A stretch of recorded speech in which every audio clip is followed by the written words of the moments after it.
नमस्कार, मैं शरद यादव। आज की इस क्लास में दोस्तों हम लोग डिस्कस कर रहे हैं जुलाई 2023 की मंथली मैगजीन जो कि विजन आईएएस की मंथली करंट अफेयर्स है। और इसके अंतर्गत हम लोगों ने दोस्तों पॉलिटी के सेगमेंट को कवर कर लिया है, आईआर के सेगमेंट को भी कवर कर लिया है, साथ ही साथ साइंस भी कवर हो गया है और इसके साथ हम लोगों ने आर्ट एंड कल्चर को भी कवर किया और इन्वायरमेंट सेक्शन को भी कवर कर लिया है। और आज की क्लास में हम लोग डिस्कस करेंगे इकोनॉमिक्स के इंपॉर्टेंट टॉपिक, जिसकी ऑलरेडी एक क्लास कल आ चुकी है और आज हम इकोनॉमिक्स के आगे के जो बचे हुए 6-7 टॉपिक हैं उसको कवर करेंगे और कल की क्लास में इकोनॉमिक्स पूरी तरीके से कंप्लीट हो जाएगी। और आप में से बहुत सारे भाई बहन मुझसे पूछ रहे हैं, जो एस्पिरेंट है, तैयारी कर रहे हैं कि सर सितंबर की कब आएगी, अगस्त की कब आएगी। तो देखिए अभी जुलाई की चल रही है और अगस्त की होपफुली 25 सितंबर तक ये करंट अफेयर्स आ जाएगी। उससे पहले पहले हम लोग पूरी तरीके से इसको कंप्लीट कर लेंगे। होपफुली जो है कि 1 से 2 दिन में ये पूरी मैगजीन कवर हो जाएगी। और जुलाई से हम लोगों ने अब सभी सेगमेंट को कवर करना शुरू किया जो आपके प्रीलिम्स और मेंस सभी के लिए इंपॉर्टेंट है, चाहे वो एथिक्स हो या फिर आर्ट एंड कल्चर हो, इंडियन सोसाइटी हो या इंटरनल सिक्योरिटी हो। तो आप चिंता मत करिए, सारे टॉपिक आपके कवर कर दिए जाएंगे। और पीडीएफ के लिए आप लोग टेलीग्राम चैनल को ज्वाइन कर लीजिए, लिंक डिस्क्रिप्शन बॉक्स में है। साथ ही अगर आप लोग आरओ या आरओ की तैयारी भी कर रहे हैं तो उसके लिए टेस्ट सीरीज और घटना चक्र की सीरीज दोनों ही चलाई जा रही हैं। प्लेलिस्ट में आप लोग देख सकते हैं जहां पे ध्येय आईएएस, जीएस वर्ल्ड और साथ ही साथ पीसीएस मंत्रा की टेस्ट सीरीज को चलाया जा रहा है और घटना चक्र 2023 का लेटेस्ट एडिशन भी सॉल्व कराया जा रहा है। तो चलिए शुरू करते हैं इकोनॉमिक्स की आज सेकंड क्लास, जहां पर जो बचे हुए टॉपिक हैं उसको कवर करते हैं। तो लास्ट क्लास में दोस्तों हम लोगों ने गिग इकोनॉमी के बारे में पढ़ लिया था कि गिग इकोनॉमी क्या होती है। एक कॉन्ट्रैक्चुअल यानी कि संविदा पे आधारित एक जॉब होती है। इसके बारे में हम लोगों ने डिस्कस कर लिया था पूरा लास्ट क्लास में। और आज की क्लास में हम लोग डिस्कस करेंगे एफपीआई यानी जो फॉरेन पोर्टफोलियो इन्वेस्टमेंट है, इसके बारे में चर्चा करेंगे। एफडीआई क्या होता है, एफपीआई क्या होता है, सेबी कैसे इस पर कंट्रोल करती है, ये सभी चीज़ें आज हम इसमें शुरुआत करेंगे। तो आगे बढ़ने से पहले अगर चैनल को अभी तक सब्सक्राइब नहीं किया तो प्लीज़ चैनल को सब्सक्राइब कर लीजिए। इसी तरीके से आपको मंथली करंट अफेयर्स यहाँ पर हिंदी मीडियम के लिए बेस्ट एनालिसिस के साथ आपको दी जाएगी। आप लोगों के जितने भी पॉजिटिव मेरे पास कमेंट आते हैं मुझे उतना ही मोटिवेट करते हैं कि ताकि मैं और आसान भाषा में आपको समझा सकूं। मैं ईमानदारी से बता रहा हूं कि आज तक मुझे विजन आईएएस के लिए अभी तक एक भी नेगेटिव कमेंट नहीं आई। ये मैं कॉन्फिडेंस से नहीं कह रहा हूँ, घमंड से नहीं कह रहा हूँ, बल्कि आप सभी का प्यार और आप सभी का सपोर्ट है जो आप लोगों को मेरे पढ़ाने का तरीका अच्छा लगता है और चीज़ें आपके लिए आसान कर पाता हूँ। तो यही बस मेरी ताकत है जो आप लोग मेरे लिए ताकत बनते हैं।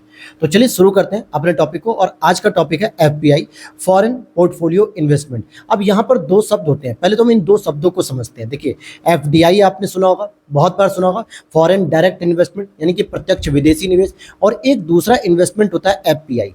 ये 2 शब्द लगातार आते हैं। तो एफपीआई पर आगे बढ़ने से पहले आपको ये समझना होगा कि एफडीआई किसे कहते हैं और एफपीआई किसे कहते हैं। देखिए अगर भारत में किसी कंपनी के अंतर्गत या कोई नई कंपनी अपना इन्वेस्टमेंट कर रही है और जिसका इन्वेस्टमेंट या तो 10% होगा या फिर उससे अधिक होगा, मोर देन 10%, उससे अधिक की धनराशि का अगर इन्वेस्टमेंट किया जा रहा है तो उसे हम सामान्यतः एफडीआई कहेंगे। और अगर कोई इन्वेस्टमेंट 10% से कम है, चाहे वो 9.5% हो, 9%, 8%, 2%, 1%, तो इनको एफपीआई कहा जाता है, फॉरेन पोर्टफोलियो इन्वेस्टमेंट। अगर कोई विदेशी कंपनी या विदेशी संस्था या विदेशी गवर्नमेंट अगर भारत में कहीं पर भी इन्वेस्टमेंट कर रही है, चाहे वो ऑटोमेटिक रूट मुंबई का हो या फिर आपका ये गवर्नमेंट रूट हो जिसको हम परमिशन रूट कहते हैं दिल्ली का, कहीं भी माध्यम से अगर वो भारत में इन्वेस्टमेंट कर रहे हैं और केवल उनका 10% से कम का शेयर है तो उसे हम एफपीआई कहते हैं। तो एफपीआई का मतलब आप समझ गए यहाँ पर। और दोनों को ही रेगुलेट किसके द्वारा किया जाता है, सेबी के द्वारा किया जाता है। तो अभी ये चर्चा में क्यों है, क्योंकि SEBI security exchange board of India, इसके द्वारा उच्च जोखिम वाले कुछ चिन्हित विदेशी पोर्टफोलियो निवेशकों की ओर से अतिरिक्त प्रकटीकरण को अनिवार्य करने का प्रस्ताव किया गया। अर्थात सेबी कह रहा है कि जो हमारे लिए हाई रिस्क वाले जो एफपीआई हैं, क्योंकि ये चीज़ याद रखिएगा कि एफपीआई बहुत ही रिस्क पैदा करते हैं और एफडीआई आपका रिस्क नहीं पैदा करते। तो जो एफपीआई हैं जो जब पैसा लगाएंगे और जब मन करेगा तब वापस भाग जाएंगे, तो इसमें भी जो हाई रिस्क वाले हैं उनको चिन्हित करके ये कहा गया कि आप अपनी कंपनी या अपने इन्वेस्टमेंट के बारे में जो भी और अतिरिक्त जानकारियां हैं उनको प्रकट करेंगे और ये अनिवार्य रहेगा। जैसे यहाँ पे लिखा जा रहा है, आप अन्य तथ्यों में देखेंगे कि उच्च जोखिम वाले एफपीआई अतिरिक्त जानकारी प्रदान करना अनिवार्य किया जा रहा है। और सेबी ने यह कदम इसलिए उठाया कि ताकि भारतीय शेयर बाजार में लोगों का विश्वास बढ़ सके। और ये कदम सभी के सभी एफपीआई पे नहीं, केवल कुछ जाने पहचाने या कुछ आइडेंटिफाइड किए गए होंगे उन्हीं एफपीआई पर लागू होगा, ताकि ओवरऑल एफपीआई इकोसिस्टम पर कोई नकारात्मक प्रभाव न पड़ सके। तो केवल कुछ निश्चित एफपीआई जैसे 10-15 एफपीआई ऐसी होंगी जिसको सेबी ने लिस्टेड किया होगा, आइडेंटिफाई किया होगा कि ये हाई रिस्क वाली है और ये प्रॉब्लमेटिक हो सकती है, तो इनके बारे में पूरी जानकारी प्रदान करना कंपलसरी कर दिया गया है। बाकी सभी एफपीआई सेफ जोन में है। अगर हम बात करें एफपीआई की श्रेणियों की, तो यहाँ पे मैं आपको जूम करके दिखाता हूँ कि एफपीआई की श्रेणियाँ क्या होती है। एक तो होता है श्रेणी 1, सरकार और सरकार से संबंधित विदेशी निवेशक जो होते हैं, जैसे केंद्रीय बैंक, सॉवरेन वेल्थ फंड, ये जो किसी दूसरे देश की सरकार या सरकार यहाँ निवेश करती है भारत में, तो उसे हम एफपीआई की फर्स्ट श्रेणी। और ऐसे फंड जिनका आधार काफ़ी व्यापक होता है और समुचित रूप से विनियमित होती है, रेगुलेटेड होती है, जैसे म्यूचुअल फंड हो गया, निवेश ट्रस्ट बीमा हो गया, और परिसंपत्ति प्रबंधन कंपनियां हो गई, पेंशन फंड, ये सब शामिल होते हैं। वहीं जो तीसरी वाली होती है एफपीआई की, जो थर्ड श्रेणी होती है, दान धर्मार्थ समितियां, कॉरपोरेट निकाय, ट्रस्ट, पारिवारिक कार्यालय और व्यक्तिगत निवेश। तो ये जो व्यक्तिगत निवेश होता है ये ज़्यादा रिस्की होता है। तो इन्हीं सब चीज़ों को रेगुलेट करने के लिए सेबी ने ये नया रूल्स बनाया है। अब यहाँ पर हम आगे बढ़ने से पहले छोटी सी जानकारी, पहले एफडीआई और एफपीआई के बारे में और विस्तार से समझ लें, फिर आप समझ पाएंगे कि एफपीआई क्या होता है और हम इसके बारे में क्यों पढ़ रहे हैं। और यहाँ पर मैंने आपको पहले ही बता दिया कि एफडीआई किसे कहते हैं, जो 10% या उससे अधिक का अगर इन्वेस्टमेंट कर रहा है भारत में कोई कंपनी या देश, तो हम उसे एफडीआई की श्रेणी में काउंट करेंगे। और अगर कोई 10% से कम इन्वेस्टमेंट कर रहा है भारत में, तो उसे हम एफपीआई कहेंगे। जैसे एफडीआई की परिभाषा में अगर आप देखेंगे कि विदेशी निवेशकों द्वारा किसी दूसरे देश में स्थित उद्यम में पर्याप्त ब्याज प्राप्त करने के लिए किए गए निवेश से है, अर्थात कि 10% है उससे अधिक निवेश करें। लेकिन यहाँ पर क्या है एफपीआई कि ये किसी विदेशी निवेशक द्वारा दूसरे देश की वित्तीय परिसंपत्तियों में निवेश से है, जैसे स्टॉक एक्सचेंज के जरिए शेयर या बॉन्ड में निवेश करना, और ये केवल 10% से कम पर होता है। अगर हम और भी चीज़ें देखें, निवेशकों की भूमिका यहाँ पर देखेंगे, तो जो कंपनी अपना 10% से अधिक का शेयर लगा रही है, 12%, 20%, 25%, 30%, तो कहीं ना कहीं वो सक्रिय रूप से अपना काम करेगा प्रॉफिट कमाने के लिए। लेकिन ये जो होते हैं एफपीआई, ये निष्क्रिय निवेशक कहलाते हैं। और एफडीआई की तो फुल फॉर्म में ही डी का मतलब होता है प्रत्यक्ष निवेश। ये डायरेक्ट इन्वेस्टमेंट होता है, जो सीधे सीधे पैसा आता है, पूंजी आती है, टेक्नोलॉजी आती है। लेकिन एफपीआई की बात करेंगे तो ये अप्रत्यक्ष निवेश होता है।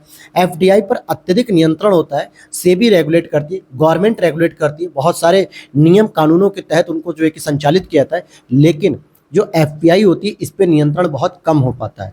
और एफडीआई क्या होता है, एक दीर्घकालिक निवेश होता है। अगर मान लीजिए इसने 40% किसी कंपनी में इन्वेस्टमेंट किया, चाहे वो ब्राउनफील्ड कंपनी हो या फिर ग्रीनफील्ड कंपनी का एस्टेब्लिशमेंट हो, नई कंपनी को बनाया जाए, प्रोजेक्ट हो, उसमें कोई प्रोडक्शन किया जाए, उसके द्वारा रोजगार प्रदान हो, इकोनॉमिक ग्रोथ में सहयोग करे, डेवलपमेंट में सहयोग करे, तो ये सारी चीज़ दीर्घकालिक निवेश होती है। क्योंकि ऐसा नहीं है कि आज रात में एफडीआई आया और कल भारत की इकोनॉमी चली गई, बहुत बड़ी इकोनॉमी हो गई, ऐसा नहीं होगा। 2 साल, 4 साल, 5 साल लगातार वो कंपनी उसमें काम करेगी, तब जाके उसका प्रभाव देखने को मिलेगा। लेकिन एफपीआई क्या है, आज आप इन्वेस्टमेंट करोगे और ऐसा भी हो सकता है कि 2 दिन बाद उस इन्वेस्टमेंट से या तो प्रॉफिट बहुत अधिक होगा या उससे नुकसान बहुत अधिक होगा, या उसको लेके लोग वापस चले जाएंगे अपने देश में। तो ये अल्पकालिक निवेश होता है। वहीं विदेशी भौतिक परिसंपत्तियों या उद्यमों, ये या तो किसी एसेट में या किसी इंडस्ट्री में निवेश कर सकते हैं। लेकिन ये क्या करते हैं, दूसरे देश की वित्तीय परिसंपत्ति, इट मीन्स कि शेयर मार्केट में ही एफपीआई का इन्वेस्टमेंट होता है। कभी भी इंडस्ट्री में, कंपनी में शेयर खरीदने के लिए नहीं होता, बल्कि शेयर मार्केट में जितनी लिस्टेड कंपनी होती है वहीं पर बस इनका इन्वेस्टमेंट होता है। और प्रवेश और निकास क्या, इनका कठिन होता है और इनका अपेक्षाकृत आसान होता है एफपीआई का। चलिए, और एफपीआई को मुख्य रूप से परिवर्तनशील माना जाता है, क्योंकि जब चाहेगी तब एक जगह से दूसरी जगह शामिल हो जाएगी या फिर अपने देश वापस चली जाएगी। लेकिन ये स्थिर होती है, एफडीआई को स्थिर माना जाता है। तो अभी तो आपने एक छोटी सी चीज़ों को समझ लिया कि एफपीआई और एफडीआई में एक बेसिक अंतर क्या होता है। तो जरा और डिटेल में समझते हैं एफपीआई के बारे में कि एफपीआई का जो आशय होता है, एक देश के निवेशकों द्वारा किसी और देश की पूंजी बाजार में, शेयर में या अन्य वित्तीय परिसंपत्तियों में निवेश किया जाता है। और इस एफपीआई को भी दोस्तों भारत में क्या किया जाता है, 2 कैटेगरी में बांटा जाता है। एक होता है एफआईआई और एक होता है आपका क्यूएफआई। इट मीन्स क्या हो गया, एफआईआई की जो अगर फुल फॉर्म की बात करूं तो मैं यहाँ पे आपको नीचे दिखाता हूँ, फॉरेन इंस्टीट्यूट इन्वेस्टर होते हैं, फॉरेन इंस्टीट्यूशनल इन्वेस्टमेंट, यानी कि जो विदेशी संस्थाएं होती ना वो इन्वेस्टमेंट करती हैं। अब यहाँ पर देखिएगा, जो एफपीआई होता है इसके अंतर्गत 2 पार्ट होते हैं, एक होता है आपका एफआईआई और एक होता है आपका क्यूएफआई। अब ध्यान दीजिएगा, ये कौन करता है, ये कोई ना कोई संस्था करेगी, ठीक है, इसका फुल फॉर्म ही होगा फॉरेन इंस्टीट्यूशनल इन्वेस्टर। लेकिन अगर हम बात करें क्वालिफाइड फॉरेन इन्वेस्टर, ये एक इंडिविजुअल व्यक्ति भी कर सकता है, यानी इसको मैं कहूँ इंडिविजुअल, और ये सबसे खतरनाक होता है। भाई मेरा मन किया कि मैंने अमेरिका की शेयर मार्केट में एफपीआई के माध्यम से 8% का इन्वेस्टमेंट किया है, और मुझे लगता है कि यार वहाँ प्रॉफिट नहीं हो रहा है, तो मैं झट से 2 दिन बाद उसको निकाल दूंगा। इंडिविजुअल होगा और मैं अकेला एक व्यक्ति हूँ। अगर मान लीजिए मेरा यूट्यूब चैनल एक कंपनी बन जाए इन फ्यूचर, जो आप लोगों के सपोर्ट और प्यार से जरूर बनेगा, और ये कंपनी बन जाए भविष्य में, और इसके द्वारा क्या हो कि बड़े स्तर पे जो है एफआईआई के रूप में इन्वेस्टमेंट किया जाए, तो ये संस्था के रूप में इन्वेस्टमेंट हो रहा है। तो इसी तरीके से भारत में भी जो इन्वेस्टमेंट होता है एफपीआई में, ये 2 स्तर पे इन्वेस्टमेंट होता है, और इन्हीं दोनों में संशोधन करने की बात हो रही है। तो पहले क्या था कि वर्तमान में अगर हम देखें, एफपीआई व्यवस्था अब इन दोनों को एकीकृत करके केवल एक नाम देगी, फॉरेन पोर्टफोलियो निवेश, यानी कि एफपीआई नाम देगी। एफआईआई और क्यूएफआई जो अलग अलग डिवाइड थे, अब उनको एक कर दिया गया है, और इसमें निवेश करने वाले विदेशी पोर्टफोलियो निवेशक कहलाएंगे। इतनी बात क्लियर होगी। अब जरा बात करें भारत में एफपीआई की स्थिति क्या है, तो देखिए पहले मैंने बताया कि परिवर्तनशील प्रकृति है, क्योंकि इसमें काफ़ी उतार चढ़ाव देखने को मिलता है, यहाँ पे मैंने बताया था। और निवेश की बात करेंगे तो 2022-23 में भारत में कुल विदेशी पोर्टफोलियो निवेश 1.65 लाख करोड़ रुपए, जो कि जीडीपी का 0.6% था। तो जितना भी हमारे यहाँ एफपीआई आया, ध्यान दीजिएगा एफडीआई की बात नहीं होगी, अब एफपीआई की बात हो रही है, और ये टोटल 1.65 लाख करोड़ रुपीज़ आया, जो पूरी जीडीपी का 0.6% है। तो ठीक ठाक ही है, बहुत ज़्यादा तो नहीं है, लेकिन हाँ ठीक ठाक है कह सकते हैं। और वर्तमान में जो एफपीआई को रेगुलेट करने के लिए जो प्रावधान है, तो सबसे इंपॉर्टेंट आता है सेबी, क्योंकि हमारी जितनी भी जो शेयर मार्केट से रिलेटेड प्रॉब्लम्स होती है, उनको सेबी ही रेगुलेट करता है। सेबी की फुल फॉर्म क्या है? Security exchange board of India. इस पर एक मूवी आई थी, आपको मैं बता दूं, जो मैंने तो देखी, आप भी एक बार देखिएगा।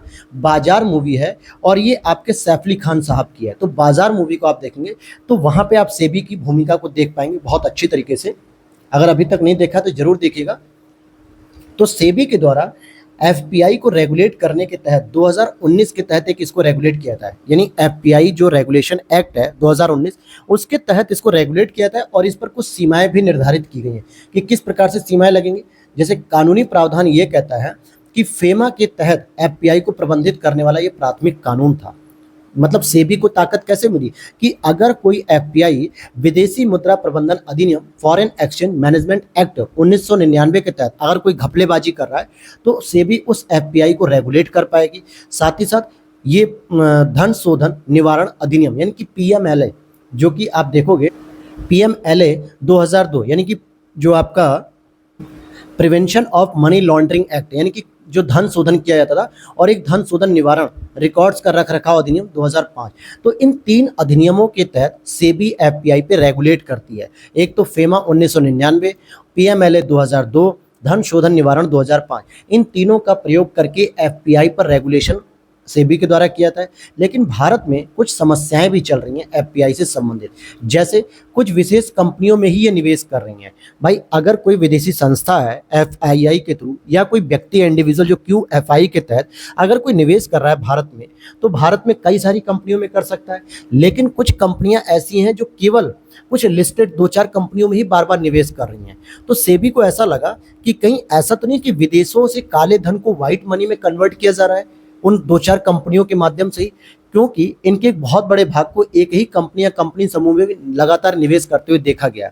तो सेबी को डाउट हो गया कि ये ब्लैक मनी को व्हाइट मनी में कन्वर्ट कर रहे हैं। इट मीन्स कि भारत में बहुत बड़ी एक प्रॉब्लमेटिक समस्या बन सकती है। सेबी वर्तमान नियमों के तहत सूचीबद्ध कंपनियों में जो न्यूनतम सार्वजनिक शेयर धारिता है, उसके लिए एक निश्चित सीमा जो है कि तय की गई है। तो इस पे आधारित लेके उसने कहा कि अब सेबी के नियमों को दरकिनार करते हुए भारत से सीधे निवेश न कर एफपीआई निवेश मार्ग का इस्तेमाल कर एमपीएस सीमा का उल्लंघन कर रहा है। तो सेबी ये कह रहा है कि भाई जितनी हमने एक सीमा तय की है कि कोई भी एक कंपनी में विदेशी संस्था, मान लीजिए कि मैं एक विदेशी संस्था हूँ, एग्जाम्पल मैं आपको समझाता हूँ, मैं एक विदेशी संस्था हूँ मान लीजिए, ठीक है, इतनी बात क्लियर। और मैं चाहता हूँ कि 40 करोड़ रुपए जो है कि एक इन्वेस्टमेंट करना चाहता हूँ कंपनी नाम ए के। लेकिन सेबी ने नियम बताया कि भाई आप 25 करोड़ से अधिक रुपए किसी भी एक कंपनी में नहीं कर सकते हो। यानी सेबी कह रहा है कि आप ए में करना चाहते हो 25 करोड़, और अगर आपको बी में भी करना होगा तो बी में आप 15 करोड़ कर सकते हो। तो 25, 15, 40 हो गए। मैंने कहा भाई देख, मैं 40 करोड़ रुपए एक ही कंपनी में करूंगा। सेबी कह रहा है नहीं, आपको 25 करोड़ आप इसमें कर सकते हो, 15 करोड़ इसमें कर लो, या 20-20 करोड़ कर लो, क्योंकि 25 करोड़ से अधिक आप नहीं कर सकते हो।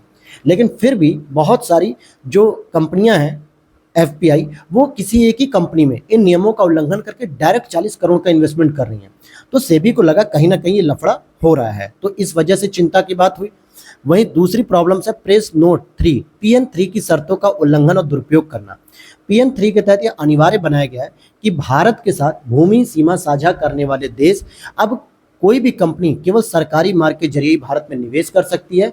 जैसे ये जो स्थिति थी कि जब कोविड की समस्या बनी हुई थी, तो चाइना ने क्या किया दोस्तों, एचडीएफसी बैंक जो है ना, एचडीएफसी कंपनी, इसके अंतर्गत लगभग 10% से अधिक का इन्वेस्टमेंट किया। बहुत सारे शेयर इसने अपने होल्डिंग्स में कर लिए। तो ऐसे में इंडियन गवर्नमेंट तुरंत एक्टिव हुई कि हम तो कोविड-19 से निपटने के प्रयासों में लगे हुए हैं, और इसकी आड़ में चाइना लगातार क्या कर रहा है, शेयर मार्केट में अपनी भूमिका को मजबूत करता जा रहा है। तो ऐसे में भारत सरकार ने तुरंत ये निर्णय लिया 2020-21 में कि भारत से बाउंड्री शेयर करने वाले देश as like Pakistan, Afghanistan, China, Nepal, Bhutan, Sri Lanka, Bangladesh, Myanmar, ये प्रमुख देश जो कि भारत से बाउंड्री शेयर कर रहे हैं, अब इनको ऑटोमेटिक स्वचालित रूट यानी मुंबई की तरह नहीं, बल्कि गवर्नमेंट रूट अर्थात कि सरकारी मार्ग जो कि दिल्ली से होकर जाएगा, यहाँ से मंजूरी लेने के बाद ही आप क्या कर सकते हो, शेयर मार्केट में इन्वेस्टमेंट कर सकते हो। तो ये चीज़ थी, लेकिन इस नियम का भी उल्लंघन कर रही हैं बहुत सारी कंपनी। तो यहाँ पर देखिए बहुत आसान भाषा में समझा रहा हूँ, बिल्कुल समझ लीजिएगा आप लोग, फिर आगे मत कहिएगा कि सर समझ में नहीं आया। और तीसरी प्रॉब्लम आ रही है संबंधित पार्टी लेन देन के प्रकटीकरण में विफलता। हिंडनबर्ग ने भी जो है कि आरपीटी के गैर प्रकटीकरण पर आपत्ति उठाई है कि जो संबंधित जो रिगार्डिंग जो पार्टी लेन देन हो रहे हैं, इसमें भी जो है कि प्रकट नहीं कर रहे हैं सारी चीज़ों को कि हम कहाँ कहाँ पे इन्वेस्टमेंट कर रहे हैं, कैसे हम उसका रिटर्निंग कर रहे हैं, ये सारी चीज़ें प्रॉब्लम कर रही है। इसीलिए सेबी ने एक प्रस्ताव दिया कि हम एफपीआई पे नए तरीके से क्या करेंगे, नियंत्रण करेंगे। जैसे कम जोखिम वाले एफपीआई, मध्यम जोखिम वाले एफपीआई और उच्च जोखिम वाले एफपीआई, तीनों को अलग अलग हम डिस्ट्रीब्यूट करेंगे।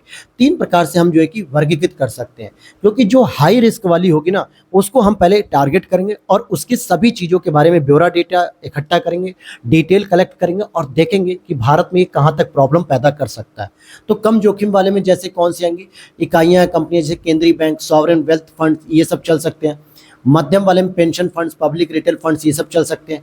और उच्च जोखिम में अन्य सभी निवेशक जो उपयुक्त दोनों श्रेणी के अंतर्गत नहीं आते, उन्हें हाई रिस्क में रख दिया जाएगा। इट मीन सबसे अधिक इसमें कौन आ गया, क्यूएफआई आ गया, जो कि इंडिविजुअल को टारगेट करता है। मैंने यही तो चीज़ बताई थी, तो इसको रखा जाएगा। तो ये इन्होंने अपना प्रस्ताव दिया। वहीं इन्होंने ये भी कहा कि उच्च जोखिम वाले एफपीआई के लिए अधिक पारदर्शिता संबंधी उपाय हमें करने पड़ेंगे, जिसमें अतिरिक्त प्रकटीकरण को अनिवार्य बनाया गया कि कोई भी एफपीआई जो कंपनी होगी, संस्था होगी या इंडिविजुअल व्यक्ति होगा क्यूएफआई, वो अपने स्वामित्व, अपने प्रबंधन, अपने नियंत्रण, अपने कंट्रोल, रूल्स, रेगुलेशन, अमाउंट कितना कर रहे हैं, कितना शेयर खरीद रहे हैं, इन सभी चीज़ों को प्रकट करेंगे, सेबी के सामने इन सभी चीज़ों को प्रेजेंट करेंगे, तभी सेबी उनके शेयर मार्केट में रुकने की संभावना बनाएगी। तो दोस्तों वही बात होगी ना कि हम खतरे को रखने से बढ़िया कि हम खतरे को हटा दें। तो वही चीज़ सेबी कर रहा है कि जो हाई रिस्क वाली एफपीआई है, या तो भारत से हटी जाए, अगर भारत में रहना चाह रही हैं तो भारत को सुरक्षित रखें, भारत के साथ कोई धोखाधड़ी न हो। तो इसलिए सेबी का सीधा फंडा है, या तो अगर आपको भारत में रहना है तो रेगुलेटेड होकर रहना होगा, सारी डिटेल्स आपको देनी होगी। अगर नहीं रहना चाहते तो आप चले जाओ, कोई दिक्कत नहीं है, क्योंकि आप कम से कम रिस्क तो नहीं बढ़ाओगे ना भारत के शेयर मार्केट का। तो ये सारी चीज़ें यहाँ पे थी। वहीं ये कह रहे हैं अतिरिक्त जो प्रकटीकरण अनिवार्य होगा, जैसे यदि किसी कंपनी में उनका निवेश या किसी कंपनी के साथ एयूएम अर्थात एसेट अंडर मैनेजमेंट के तहत उनकी हिस्सेदारी कितनी है, एक सीमा से अधिक तो नहीं है, बहुत ज़्यादा तो नहीं है, ये सभी जानकारी आपको देनी पड़ेगी। और यहाँ पर सेबी ने कहा है कि एयूएम के तहत यानी एसेट अंडर मैनेजमेंट में 50% से अधिक हिस्सा रखने वालों को उच्च जोखिम वाले एफपीआई कहा जाएगा। अब मान लीजिए कोई 50% से अधिक हिस्सा रख रहा है या 25,000 करोड़ रुपए से अधिक निवेश करने वालों को उच्च जोखिम एफपीआई भी कहा जाएगा। और इनको अनिवार्यता वाली जो प्रकटीकरण की नई पॉलिसी लाई जा रही है, इनके नए प्रावधान लाए जा रहे हैं, उनको फॉलोअप करना जरूरी है। तो यही चीज़ थी। तो आई होप, उम्मीद करता हूँ आपको समझ में आ गया होगा। अब चलते हैं कॉर्पोरेट ऋण बाजार यानी कि कॉर्पोरेट डेट मार्केट क्या होती है भाई। तो सेबी ने कॉर्पोरेट ऋण बाजार विकास फंड को शुरू करने के लिए एक फ्रेमवर्क जारी किया है, जिसको हम लोग CDMDF कहेंगे। CDMDF यानी कि corporate debt market development fund, इसको शुरू क्यों किया जा रहा है, सेबी इसे क्यों फोकस कर रहा है?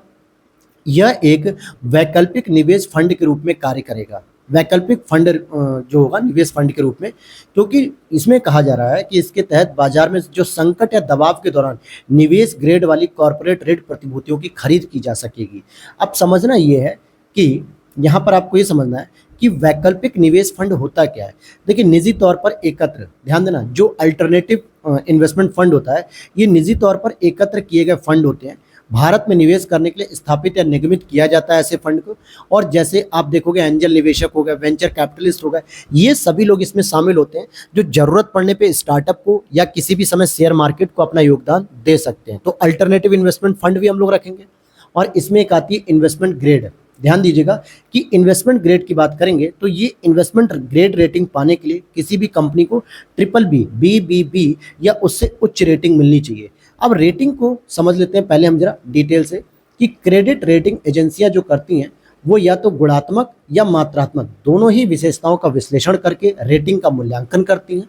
सामान्यतः यहाँ पे जो रेटिंग का मतलब होता है कि वित्तीय दायित्व, जो भी कोई संस्था है, सरकार, व्यवसाय, व्यक्ति, उसके वित्तीय दायित्वों को पूरा करने की क्षमता, इस मामले में उसकी इच्छा के बारे में क्रेडिट रेटिंग एजेंसी द्वारा जो भी राय व्यक्त की जाती है या विचार दिए जाते हैं उसी को हम क्रेडिट रेटिंग कहते हैं, जो कि गुणात्मक हो सकती है, मात्रात्मक हो सकती है।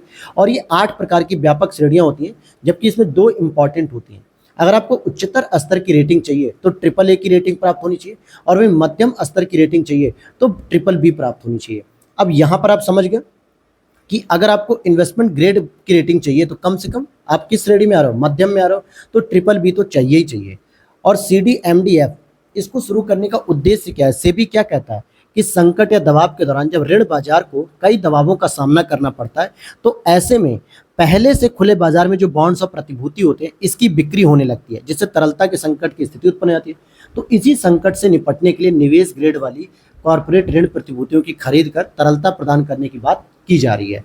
और योगदान की बात करेंगे तो जितनी भी एसेट मैनेजमेंट कंपनी के लिए इस फंड में योगदान करना भी अनिवार्य हो जाएगा। जो म्यूचुअल फंड्स योजनाएं हो गई या एसेट मैनेजमेंट कंपनी हो गई, इनको भी इसमें योगदान करना पड़ेगा। तो आपने देख लिया कि कौन कौन इसमें योगदान करा, जैसे एंजल कैपिटल हो गया, वेंचर कैपिटलिस्ट हो गया, और इसी में AMC हो गई, म्यूचुअल फंड योजना, ये सभी लोग इसमें योगदान करेंगे ताकि ये पैसा संकट के समय काम किया जा सके। और एक बात समझ लेते हैं, यहाँ पर इसके आगे के पॉइंट को समझते हैं। तो ऋण उन्मुख म्यूचुअल फंड योजना, जैसे date oriented mutual fund scheme होती है, ये लोग भी इसमें जो है कि अपने योगदान को देंगे। लेकिन इसकी जो अवधि होगी वो शुरुआत में तो इसकी अवधि 15 वर्ष की रखने की हो रही है, लेकिन आगे के दिशा निर्देश के अनुसार इसको विस्तारित किया जाएगा कि ये जो पैसा कलेक्ट होगा ये 15 साल तक अगर कोई भी संकट की स्थिति आती तो उसमें प्रयोग किया जाए। आगे हो सकता है इस अवधि को, इस टाइम पीरियड को और आगे बढ़ाया जा सकेगा। चलिए आगे समझ लेते हैं कॉर्पोरेट ऋण बाजार की हम बात करें जो शेयर मार्केट से संबंधित होता है। एक होता है मनी मार्केट जो कि पूंजी बाजार होता है, और एक मुद्रा मार्केट होता है। मुद्रा बाजार जो होता है दोस्तों, मनी मार्केट, उसको RBI या बैंकों के द्वारा संचालित किया जाता है, जबकि आपका जो कैपिटल मार्केट होता है, ऋण मार्केट होता है या पूंजी बाजार होता है, उसको शेयर मार्केट के रूप में जानते हैं। तो यहाँ पर देखते हैं कि जो ऋण बाजार होते हैं ये बॉन्ड बाजार या फिक्स्ड इनकम मार्केट या क्रेडिट मार्केट भी इनको कहा जाता है। मोटे तौर पर सरकारी ऋण या बॉन्ड बाजार, कॉर्पोरेट ऋण बॉन्ड बाजार में वर्गीकृत इनको किया जाता है। तो मोटे तौर पे इनमें वर्गीकृत किया जाता है। और इसमें भी ये 3 प्रकार की, देखिए, एक तो इश्यू जारी करते हैं, जैसे कि कॉर्पोरेट बॉन्ड जारी करती है ये मुख्य रूप से। साथ ही साथ इनकी प्रकृति क्या होती है, तो ये लंबी अवधि के ऋण यानी कि डेट इंस्ट्रूमेंट होते हैं, और इनकी अवधि 1 वर्ष से अधिक की होती है मैच्योरिटी की। विनियमन की बात करेंगे तो विनियमन का अधिकार सेबी के पास ही होगा। तो जो कॉर्पोरेट ऋण बाजार होते हैं ना, ये समझिएगा, आप पूंजी बाजार की बात कर रहा हूं मैं, जो कि सेबी रेगुलेट करती है। मुद्रा बाजार की बात करेंगे तो उसे RBI रेगुलेट करती है, जो कि सामान्यतः जो हमारे पास करेंसी आती है, जो हम बैंकों में पैसा जमा करते हैं, बैंकों से लेते हैं, ऋण लेते हैं, ये सभी चीजें RBI गवर्नमेंट करती है, RBI रेगुलेट करेगी। लेकिन जो म्यूचुअल फंड्स हो गए, शेयर मार्केट हो गई, जो बड़े बड़े कंपनियों में जो है कि लिस्टेड होती है, उनको सेबी रेगुलेट करती है, और इनकी जो मैच्योरिटी पीरियड होती है वो 1 वर्ष से अधिक होती है। इसको हम डेट इंस्ट्रूमेंट भी कहते हैं, और कॉर्पोरेट बॉन्ड भी जारी किए जाते हैं। अब इसी तरीके से अगर हम बात करेंगे कॉर्पोरेट ऋण बाजार का महत्व क्या है, यानी हमारे यहाँ जो सेंसेक्स है, शेयर है, जो मुंबई में चलता है, बॉम्बे स्टॉक एक्सचेंज होता है ना जो, तो इन सभी की भूमिका क्या है। तो पहली चीज़ कि निवेश के लिए आवश्यक होता है भाई। देखिए किसी भी देश में अगर आपको इन्वेस्टमेंट लाना है तो उसके लिए बहुत इंपॉर्टेंट होता है, क्योंकि यह भारत को उपभोग आधारित अर्थव्यवस्था से निवेश आधारित अर्थव्यवस्था में बदलने की ज़रूरत है। तो अब उपभोग नहीं बल्कि इन्वेस्टमेंट की ओर बढ़ना है। संसाधनों का यहाँ पर कुशल आवंटन भी हो सकता है, क्योंकि लागत प्रभावी ढंग से धन जुटाने और बैंक वित्त पर निर्भरता कम करने के लिए अतिरिक्त मार्ग होता है। अब मान लीजिए कि हमें धन जुटाना है, अपने ऋण की समस्या से निपटने के लिए सरकार को जुटाना है, तो बैंकों पर निर्भर नहीं रहेगी बल्कि वो शेयर मार्केट से योगदान ले सकती है। कॉर्पोरेट बैलेंस शीट में सुधार करने के लिए भी इसको यूज किया जा सकता है, महत्व है इसका। और एमएसएमई सेक्टर जो कि लघु और मध्यम उद्यमों में वित्तीय समावेशन किया जा सकता है। तो यहाँ पर आप देखेंगे कि जो लघु और मध्यम उद्योग होते हैं उनको भी एक वित्तीय समावेशन मिल पाएगा। जरूरत पड़ने पर उन्हें क्या होगा, पैसा मिल जाएगा, यानी कि पूंजी की लागत वो कम कर सकते हैं अपनी। और वित्तीय स्थिरता अर्थात कि बाजार में क्या होगा बैंकों से ऋण लेने की बजाय हम बाजार से ले सकेंगे। क्योंकि बैंक में क्या होता है, जब आप ऋण लेने जाते हो तो बैंक वाले पहले तो आनाकानी करेंगे, पहले ऐसे बतियाएंगे जैसे लगेगा कि आपको ऋण देना ही नहीं चाहते हैं, और आप बहुत 3-5 करेंगे, बहुत सोर्स लगाएंगे, बहुत पैसा देने की बात करेंगे, ठीक है मैनेजर साहब 10% आप ले लेना, 50-60 हज़ार रुपये आप ले लेना, तब जाके वो कहीं लोन पास करने की बात करते हैं। और लोन भी फिर क्या होता है दोस्तों, बहुत महंगा होता है, 10% 11% के आधार पे चलता है। तो इसलिए ऐसी कंपनियों के लिए आपको क्या मिलेगा, ऐसी कंपनियों को बाजार से ऋण आसानी से मिल जाएगा, बैंकों पर निर्भरता समाप्त हो जाएगी। तो ये सारी हमारे लिए महत्व होते हैं, पॉजिटिव पॉइंट्स होते हैं। लेकिन वहीं हम देखेंगे कि भारत में कॉर्पोरेट ऋण बाजार से जुड़ी हुई कुछ समस्याएं हैं, जैसे क्रेडिट रेटिंग सबसे इंपॉर्टेंट होती है, क्योंकि इसमें प्रणालीगत खामियां मौजूद है, जैसे मानकीकरण की समस्या, पारदर्शिता की समस्या। इसकी वजह से जो इंटरनेशनल रेटिंग एजेंसी है ना, वो हमें बहुत गलत रैंकिंग देती है, जैसे मूडीज हो गई, आरएनडी हो गई, ये सब बहुत गलत तरीके से देती हैं, मतलब अच्छी रैंकिंग हमें नहीं देती हैं। और जिसकी वजह से विदेशों वाली कंपनियां वो क्या करती हैं, सीधे रेटिंग एजेंसी देखती हैं कि रेटिंग कितनी मिली है किसी देश को, क्रेडिट रेटिंग अगर अच्छी मिली है तो हम वहाँ पे इन्वेस्ट करेंगे, नहीं मिली है तो नहीं देंगे। और इससे क्या होता है, खुदरा निवेशकों का भी एक भरोसा टूट जाता है। फिर आगे देखते हैं बॉन्ड जारी करने का इसमें तरीका। ये जो प्रॉब्लमेटिक होता है कि कॉर्पोरेट बॉन्ड्स बाजार में कुछ गिने चुने भागीदारों के लिए ही जारी किए जाते हैं और ये सामान्य जनता के लिए नहीं खोले जाते। जैसे आपने अभी कुछ दिनों पहले सुना होगा, 3-4 महीने पहले, कि पेटीएम ने अपने सामान्य जनता के लिए बॉन्ड्स खोले थे, स्विगी ने खोले थे, जोमेटो ने भी ओपन किए थे। तो ये सामान्य पब्लिक के लिए, आम जनता के लिए, हमारे आपके लिए खोले गए थे। लेकिन क्या आपको पता है कि 3 ही कंपनियां लिस्टेड है? न जाने हजारों लाखों कंपनियां शेयर मार्केट में लिस्टेड हैं, हर छोटी से बड़ी कंपनी लिस्टेड है। लेकिन क्या आपको पता भी चलता है कि उनके शेयर मार्केट कब खुले, कब बंद हो गए, कब बिके, कब खरीद लिए गए? कुछ नहीं पता चलता। तो बॉन्ड जारी करने का तरीका जो कि आम पब्लिक के बीच में लोकप्रिय है ही नहीं। तरलता संबंधी समस्याएं भी हैं कि जारीकर्ता और निवेशकों की कम संख्या और मानकीकृत बाजार संकेतकों के अभाव के चलते उच्च तरलता वाले कॉर्पोरेट बाजार का पूरा विकास नहीं हो पाता। वहीं सरकारी प्रतिभूतियों का भी इसमें प्रभुत्व ज़्यादा देखने को मिलता है, क्योंकि सीसीआई और सेबी के अनुसार मार्च 2022 में जो आपका बकाया, कॉर्पोरेट ऋण बकाया सरकारी प्रतिभूतियों का लगभग 30% था। तो ये भी एक प्रॉब्लम होती है। खैर आगे देख लेते हैं, जो आगे क्या होती है कि अधिक पारदर्शिता सुनिश्चित करने के लिए क्रेडिट रेटिंग एजेंसियों में सुधार करिए और उनकी प्रक्रिया में भी बदलाव करना चाहिए जो भारत में है, ताकि सभी क्रेडिट रेटिंग एजेंसियों को अनिवार्य रूप से प्रकाशित किया जाना चाहिए जितनी भी रेटिंग दी गई है जारीकर्ता रेटिंग के माध्यम से। और साथ ही बाजार सूचना की उपलब्धता में सुधार करना चाहिए। जो भी बाजार में सूचना मिल पा रही है वो क्लियर होनी चाहिए, साफ सुथरी होनी चाहिए। जैसे बीएसई सेंसेक्स और निफ्टी 50 जैसे इक्विटी सूचकांकों की तर्ज पर ऋण बाजार सूचकांक का निर्माण करने की आवश्यकता है। और निवेशक आधार का विस्तार करना चाहिए। ब्याज से प्राप्त आय आदि पर अतिरिक्त कर छूट प्रदान करके खुदरा निवेशकों, क्वालिफाइड संस्थागत निवेशकों और सहित अन्य भागीदारियों को प्रोत्साहित करने का प्रयास किया जाना चाहिए। निवेशकों का विश्वास बढ़ाने के लिए बैंकों और वित्तीय संस्थानों की ओर से दिवाला और शोधन क्षमता यानी कि इंसॉल्वेंसी और बैंकरप्सी प्रक्रिया को भी सुव्यवस्थित करना चाहिए, जो आईबीसी है इनको भी। चलिए अब चलते हैं हम अगले टॉपिक पे, खान और खनिज यानी कि मिनरल्स के बारे में हम बात करेंगे यहाँ पर। ये टॉपिक आपके लिए बहुत इंपॉर्टेंट है, ये स्पेशली मेंस के लिए बहुत इंपॉर्टेंट है, तो इसको जरा ढंग से समझ लीजिएगा आप। क्योंकि संसद ने खान और खनिज विकास विनियमन संशोधन एक विधेयक 2023 पारित किया है और ये मुख्य रूप से संशोधन करेगा 1957 के संशोधन में। क्योंकि खान खनिज अधिनियम जो 1957 था MMDR, इसमें संशोधन किया जाएगा 2023 के द्वारा। और संशोधन क्या किया जाएगा, जैसे यहाँ पर हालांकि खनिज क्षेत्र में 2015 में ही जो MMDR, इसका मतलब क्या हो गया, MMDR का मतलब mines and minerals development and regulation, ये पूरी इसकी फुल फॉर्म है। और इसमें व्यापक तौर पे संशोधन किए गए थे, लेकिन फिर भी कुछ संशोधन करने बाकी थे, इसलिए 2023 में फिर से इन्हें पुनः संशोधन किया जा रहा है। हालांकि 2015 में जब संशोधन हुआ तो इन संशोधनों के द्वारा जिला खनिज फाउंडेशन, राष्ट्रीय खनिज अन्वेषण ट्रस्ट की स्थापना की गई थी। तो जो नेशनल लेवल पर जो खनिज अन्वेषण ट्रस्ट होते हैं उनकी और जिला खनिज फाउंडेशन की स्थापना 2015 में की गई थी। लेकिन और भी सुधार किए गए 2016 में, 2020 में, 2021 में भी संशोधित किया गया था, जिसमें पहला सुधार था कैप्टिव और मर्चेंट खानों के बीच में अंतर समाप्त करो। दूसरा, खनिज खनन लाइसेंस या लीज के हस्तांतरण पर लगे प्रतिबंध को भी हटाने की बात की गई थी। तो 2023 का जो संशोधन हो रहा है वो 1957 के बेसिक अधिनियम में ही संशोधन करेगा। तो अन्य सुधारों की जरूरत है। तो जैसे पहले सुधार की बात करें कि महत्वपूर्ण जो खनिज होते हैं, ध्यान देना, महत्वपूर्ण यानी कि क्रिटिकल खनिजों की खोज और खनन को बढ़ाने की जरूरत है। तो आपको समझना चाहिए कि महत्वपूर्ण या क्रिटिकल खनिज क्या होते हैं।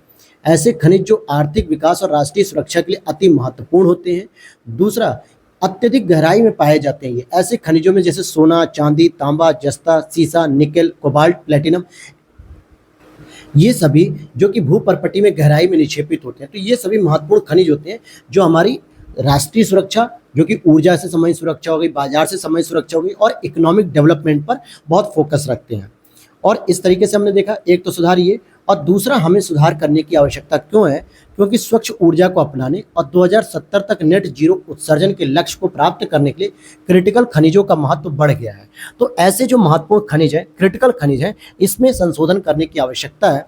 साथ ही साथ खनन क्षेत्र में जो सीमित प्रत्यक्ष एफडीआई हमें प्राप्त हो रहा है, ये संतोषजनक नहीं है, क्योंकि भारत में एफडीआई अधिक मात्रा में आना चाहिए, स्पेशली खनन क्षेत्र में भी।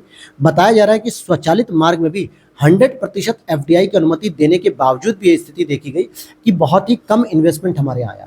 स्वचालित का मतलब होता है किसी कंपनी को इन्वेस्ट अगर करना है खान के क्षेत्रों में, माइंस के क्षेत्रों में, तो भारत सरकार से परमिशन लेने की जरूरत नहीं है। बस आपको मुंबई के रूट से आना है, सेबी को इन्फॉर्म कर दीजिए और आप अपना काम कर सकते हैं। गवर्नमेंट से कोई अप्रूवल लेने की जरूरत नहीं होती है। लेकिन इतनी सुविधा देने के बाद भी सोचिए, खान के क्षेत्र में यानी कि माइंस के सेक्टर में एफडीआई बहुत कम प्राप्त हुआ है। तो एक चैलेंजेस की बात है। तो वहीं पे संशोधन विधेयक जो 2023 आया है, उसमें क्या क्या प्रावधान किया जा रहा है। पहला, कि गहराई में पाए जाने वाले और महत्वपूर्ण खनिजों के लिए अन्वेषण लाइसेंस की शुरुआत की जा रही है। जो एक्सप्लोरेशन लाइसेंस है, इनकी शुरुआत की जाएगी। तो लाइसेंस में कहा जा रहा है कि संभावित स्थल की जांच और सर्वेक्षण करने की अनुमति दी जाएगी। इतनी बात क्लियर हो गई कि गहराई में पाए जाने वाले जो खनिजों का पता लगाने के लिए सामान्यतम संभावित स्थलों की जांच वगैरह और सर्वेक्षण करने की अनुमति दे पाएंगे। तो सरकार इस तरीके काम करेगी। नीलामी की बात करेंगे तो एमएमडीआर की अधिनियम की 7वीं अनुसूची में कहा गया कि सूचीबद्ध जितने भी खनिज हैं, इनकी नीलामी के द्वारा अन्वेषण लाइसेंस दिया जाएगा। हालांकि इसमें 29 खनिज शामिल हैं, जैसे लिथियम युक्त खनिज, तांबा युक्त, पोटास युक्त, जस्ता युक्त इंपॉर्टेंट है। और इस लाइसेंस की वैधता केवल 5 वर्ष के लिए रहेगी। खनन पट्टे की बात करेंगे तो खोजे गए ब्लॉक को निर्धारित समय सीमा के लिए खनन हेतु पट्टे पर देने के लिए नीलाम किया जाएगा। और यह अन्वेषण एजेंसी खनन पट्टा धारक द्वारा नीलामी प्रीमियम में अपना हिस्सा पाने के लिए हकदार भी होगी।